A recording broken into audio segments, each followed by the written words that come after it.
Ok les amis, je vous invite à partager en masse à 100% tout le contenu que je fais sur le sujet pour forcer cet enculé de Michael B. Jordan, lui et ses potes de merde d'Hollywood, à ne surtout pas adapter en live action remake Princesse Mononoke de Hayao Miyazaki de 1997 des studios Ghibli et même les forcer ces enculés de merde dont Michael B. Jordan, gros enculés de merde, à ne surtout pas adapter en live action ou en remake, voilà, toutes sortes d'œuvres du studio Ghibli, tout simplement. Donc, ceci étant dit, je rappelle que Princesse Mononoke est la synthèse même du cinéma d'animation en termes artistiques et en termes de thématiques.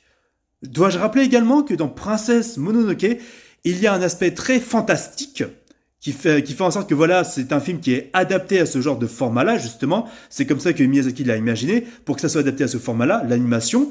Et aussi, il y a un aspect très surnaturel, notamment avec les personnages des orang-outans. Parce que oui, les orang-outans sont des êtres dans ce film-là qui sont très tragiques parce qu'ils se lassent complètement de replanter à chaque fois les arbres, tout ça, même ils s'y forcent à chaque fois pour sauver la forêt.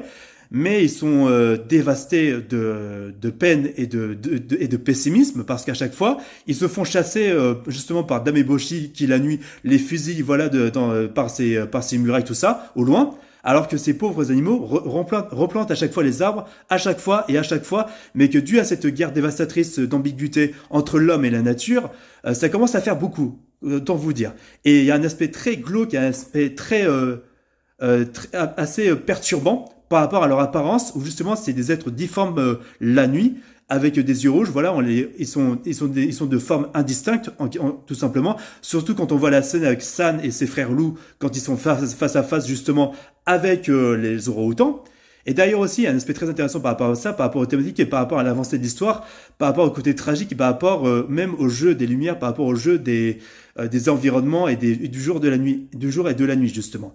Et d'ailleurs aussi, voilà, on retrouve même l'aspect de base des orang-outans, des vrais singes, voilà, tout simplement, à la scène où justement tu as la forêt qui est en train de périr, justement parce que Okoto se fait contaminer par l'espèce de pierre, justement, qui contient le démon. Donc le démon qui, en fait pourrit de l'intérieur, justement, Okoto. Déjà de ça. Donc, cette ambiguïté-là, justement, par rapport au style, par rapport à l'avancée de l'histoire, par rapport aux thématiques et par rapport au réalisme qui est mis dedans, pour autant, si tu mets du 100% fantastique en live action, ça va être perturbant et ça va oublier même, et ça va délaisser même le principe même de thématique et de tout l'intérêt artistique de ce qu'est le film Princesse Mononoke, tout simplement.